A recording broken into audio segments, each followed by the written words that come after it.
आप सभी को नमस्कार। समाजशास्त्र की इस YouTube कक्षा में आपका स्वागत है। श्री कल्याण राजकीय कन्या महाविद्यालय सीकर से मैं घनश्याम सैनी, सहायक आचार्य समाजशास्त्र। सामाजिक अनुसंधान पद्धति में आज हम चर्चा करते हैं कोडिफिकेशन क्या होता है, संकेतीकरण क्या है। अनुसंधान में संकेतीकरण का एक महत्वपूर्ण स्थान है। तथ्यों के विश्लेषण में वर्गों एवं कोटियों के निर्धारण की प्रक्रिया के बाद संकेतीकरण किया जाता है। इसमें कोटि को एक सांकेतिक नाम दिया जाता है। सांकेतिक नाम की आवश्यकता तब पड़ती है जब शोध कार्य में तथ्यों की संख्या बहुत अधिक होती है। संकेतन प्रणाली को अनुसंधानों में समय, धन, मानव संसाधन की बचत और कार्य कुशलता के लिए काम में लाया जाता है। बिना सांकेतिक नामों के सारणीयन करना एक कठिन कार्य हो जाता है। संकेतीकरण की कुछ अर्थ परिभाषाओं की हम बात करें तो सबसे पहले यंग, पीवी यंग कहते हैं। तथ्यों को प्रस्तुत करने के लिए संकेतीकरण में वर्गों या श्रेणियों का निर्माण किया जाता है और इनको संकेत प्रदान किए जाते हैं। गुड्डे व हॉट के अनुसार संकेतीकरण एक ऐसी प्रक्रिया है जिसमें तथ्यों को वर्गों में संगठित किया जाता है। प्रत्येक मद को उस वर्ग के अनुसार जिसमें वह आता है एक संख्या या संकेत प्रदान कर दिया जाता है।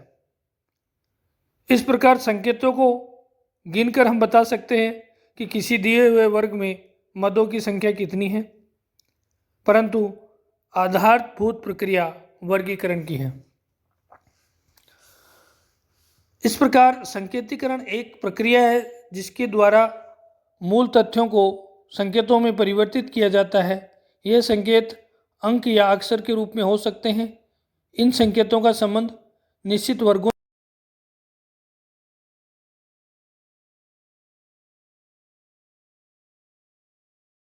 व्यवस्थित करने में सहायता करता है। अंत में संकेतीकरण के द्वारा तथ्यों को श्रेणीबद्ध एवं सारणीयन किया जा सकता है और उनकी गणना की जा सकती है। संकेतीकरण को पूर्ण रूप से समझने के लिए हम इसके उद्देश्य और कुछ विशेषताओं की चर्चा करते हैं। संकेतीकरण के उद्देश्य। पहला, संकेतीकरण का प्रमुख उद्देश्य प्रश्नों के उत्तरों को अर्थपूर्ण श्रेणियों में वर्गीकृत एवं संगठित करना है। दूसरा, संकलित सामग्री की अधिकता होने पर उसे समय, धन एवं मानव संसाधनों का न्यूनतम उपयोग करके विश्लेषित करना है। तीसरी बात, गुणात्मक तथ्यों को परिमाणात्मक तथ्यों में परिवर्तित करना है। चौथा, तथ्यों को सारणीयन गणना के लिए उपयोगी बनाना है। संकेतीकरण की प्रक्रिया की क्या विशेषताएं हो सकती है, इस बारे में हम चर्चा करें तो पहली बात, इसके द्वारा मूल तथ्य एवं सामग्री को संकेतों में परिवर्तित करके सारणीयन और गणना के लिए उपयुक्त बनाया जाता है। दूसरी, गुड्डे व हॉट के अनुसार इसकी प्रमुख प्रक्रिया तथ्यों का वर्गीकरण करने की है। यह एक मूल सामग्री के प्रत्येक पद को वर्ग के अनुसार संकेत प्रदान करती है। यह तथ्यों को श्रेणीबद्ध करने के लिए आधार प्रदान करती है। यह तथ्यों के विश्लेषण के कार्य को मितव्ययी बनाती है। इसके द्वारा विस्तृत सामग्री कम समय एवं न्यून धन के द्वारा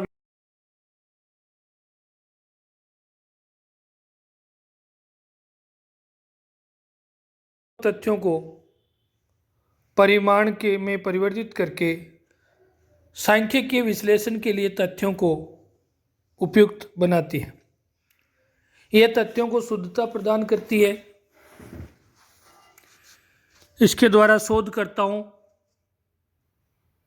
व सामग्री विश्लेषणकर्ताओं की न्यूनतम आवश्यकता होती है। कोडिफिकेशन के क्या लाभ हैं इसके बारे में हम चर्चा करें। अधिक उत्तरदाता, अधिक प्रश्न, जटिल सांख्यिकी प्रक्रिया जिसमें संकेतीकरण का लाभ मिलता है,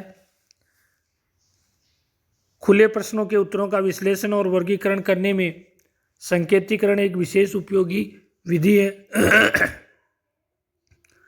संकेतीकरण के द्वारा शोधकर्ता के श्रम, समय, धन की बचत होती है।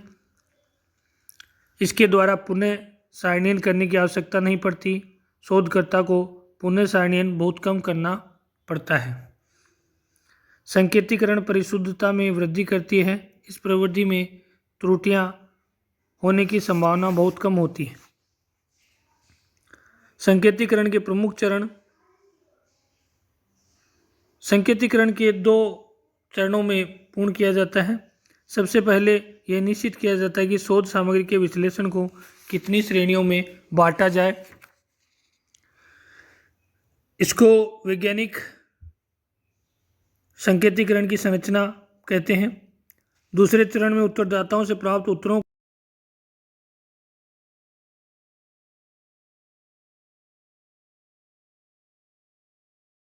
किया जाता है।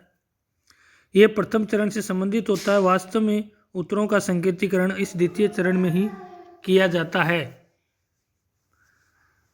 संकेतीकरण की प्रक्रिया के 3 स्तर हैं। पहला उत्तरदाताओं के स्तर पर, दूसरा साक्षात्कारकर्ता के स्तर पर और तीसरा कार्यालय के स्तर पर।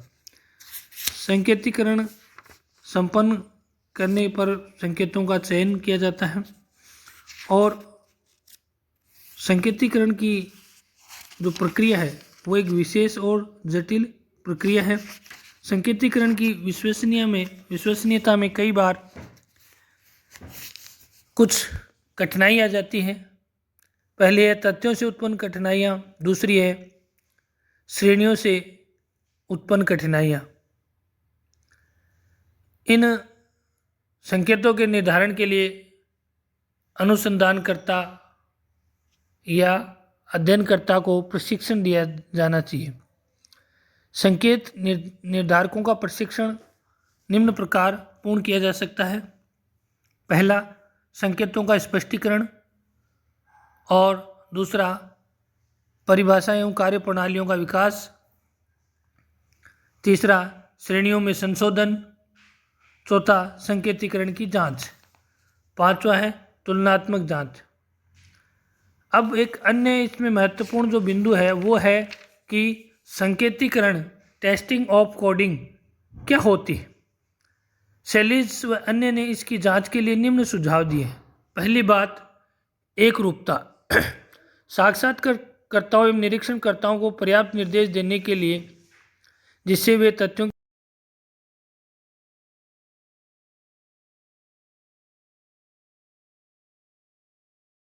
पूछकर भरे गए या नहीं, सभी मदों की जांच करनी चाहिए। यह भी देखना चाहिए कि प्रश्नों के उत्तर निश्चित किए गए नियमों के अनुसार भरे जाएं।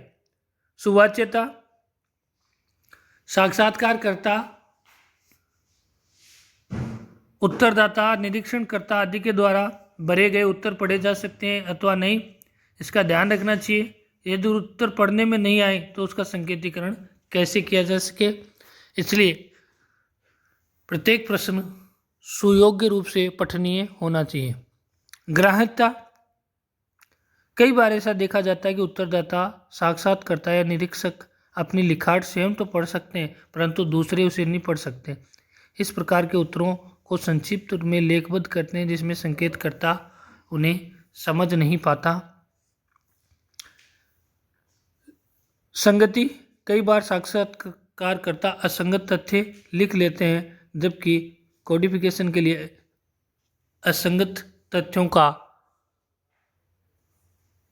आवश्यक नहीं है। विशुद्ध श्रेणियाँ, तथ्यों का वर्गीकरण महत्व तभी है जब इनका श्रेणीकरण विशुद्ध हो। श्रेणियों की कमी के कारण संकेतीकरण में कठिनाइयाँ उत्पन्न हो जाती है। श्रेणियों को स्पष्ट व सुनिश्चित रूप से परिभाषित किया जाना चाहिए।